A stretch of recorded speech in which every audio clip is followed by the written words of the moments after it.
When we evaluate a corporation, we instinctively look for growth. We look for profits climbing skyward quarter after quarter and assume that a towering financial return means the foundation underneath it is solid. The metrics we rely on are almost entirely numbers-based. We trust record-breaking revenue. We trust a surging stock price. And if a company's accounting department passes its annual financial audit with no red flags, we consider the business healthy. Researchers at the Institute of Governance Research argue that these metrics represent an illusion when viewed in isolation. Measuring a company strictly by its financial output misses the actual machinery driving those numbers. Their research identifies a critical gap in this logic. As they state here, excellent performance and good audit outcomes are not the only signs of a company that is well governed. Profits can skyrocket while the internal structure rots. You must look holistically at how the people inside make decisions. Relying strictly on a balance sheet creates a dangerous blind spot. We need a separate framework to measure the corporation's structural health alongside the cash it generates. That framework begins with ethical behavior. It acts as the operational engine driving every legitimate business action. You measure a company's ethics by watching how its representatives conduct business daily. That conduct is broken down into 4 distinct operational rules.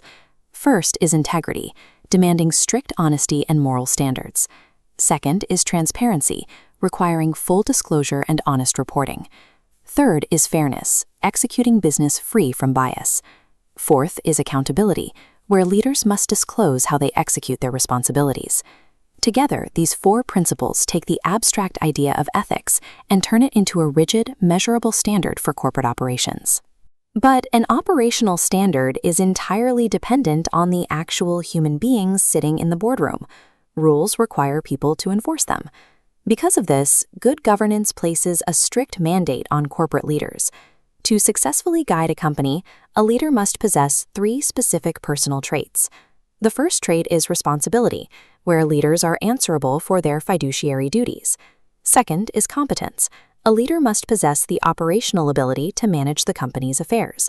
Third is independence, remaining detached from conflicts of interest to make objective decisions. These 3 traits, responsibility, competence, and independence, allow a leader to execute the operational rules of integrity, transparency, fairness, and accountability. The 2 halves are completely codependent. You can design a flawless governance framework on paper, but without competent, independent people brave enough to enforce it, that framework is practically useless. To accurately judge a corporation, you must combine the balance sheet with these 7 principles of governance. The financial data and the ethical framework lock together to form the true state of the company. This is holistic evaluation. It means you stop separating what a company earns from how the people running it behave. This matters directly to you. When you are deciding where to invest your savings, weighing a new job offer, or choosing which brands to buy, the financial success of the organization is only half of the equation. You have to look past the quarterly earnings reports and the glossy marketing campaigns to see the internal mechanics.